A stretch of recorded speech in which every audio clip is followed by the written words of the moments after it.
Welcome everyone, and thanks so much for tuning in today. Today we're talking all about posture. We're going to tackle what's happening with your neck pain and your shoulder pain, and we're going to zoom right into the anatomy and also some remedial exercises. So if you wanted to learn more about that and you wanted to tackle perhaps your own posture, then just stay tuned and let's get into this. Okay, let's talk posture. Why does that really matter? Well, first, we're going to look at what are some of the structures that are involved when it comes to your neck and shoulder pain, and why does that really matter? Well, in order for us to get into that, first we need to take a look at the spine. It always starts with the spine, but more importantly, the curvature of the spine. There's always going to be a primary and a secondary curvature. And you're thinking, why is that important? Well, we'll get to that in a moment, but let's take a look at what happens when using the computer too much or driving all day or you're holding your phone on the side like this. All of those things will contribute to shoulder and neck pain. With all of these postural imbalances, we're looking at not only your scapula being more protracted, but also your head being more in a forward position. And we call that hyperkyphosis. Hyperkyphosis relates to an increased curvature that happens within the thoracic spine. I'm going to insert a picture right around here so you can take a look at exactly what we're talking about. Your shoulders become more rounded forward, your head starts slouching more forward, and your back becomes achy after a few hours. What are some of the muscles, you may ask, that are involved?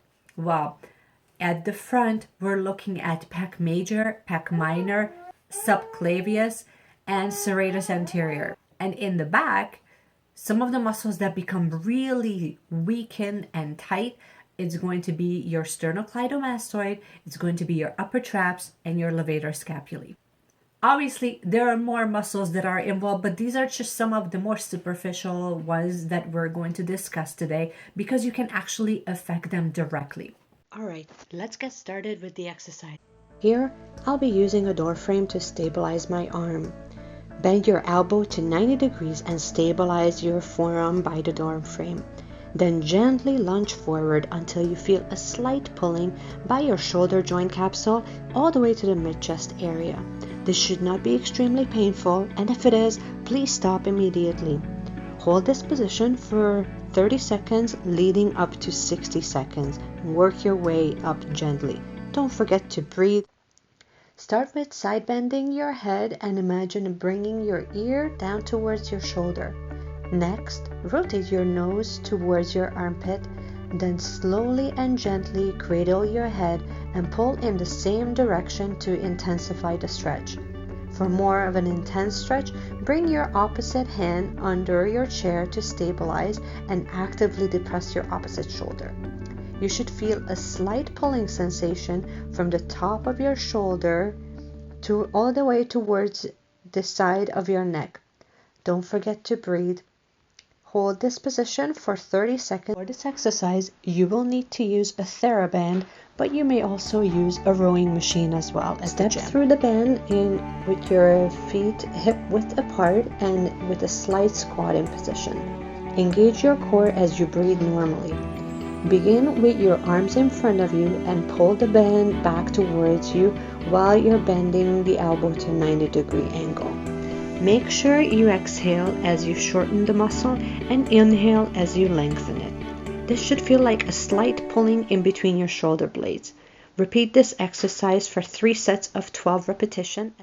And what happens if you don't get any treatment whatsoever and you never have any of these postural imbalances, osteoporosis, or even ankylosing spondylitis? Ankylosing spondylitis it's a fusion that ends up happening on the vertebrae level. So you definitely don't want that. It's the things to avoid. If you have sharp pain while you're exercising, whether we're looking at a stretching or a strengthening exercise, don't do it. You can always stop and come back to this.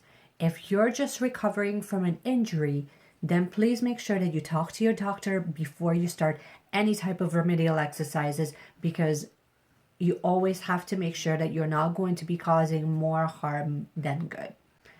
Also, if you are doing any type of stretching exercises, make sure that you don't hold the positions much longer than prescribed, because as much as it is great to create length within a muscle, but what you don't want to create is too much laxity, because that can become a problem and that can also lead to further injuries within those muscle fibers. This sounds so obvious. However, whenever you're doing any type of stretching exercises, don't hold your breath. Just make sure you're breathing nice and steady. Oh, thanks so much for tuning in today. I hope that you found everything helpful and useful. And if you did, please don't forget to give this a big thumbs up.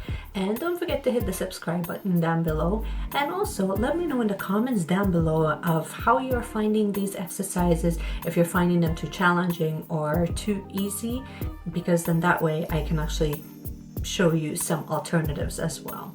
Nevertheless, I hope that you're all having a wonderful day, and I will see you in my next video. Bye.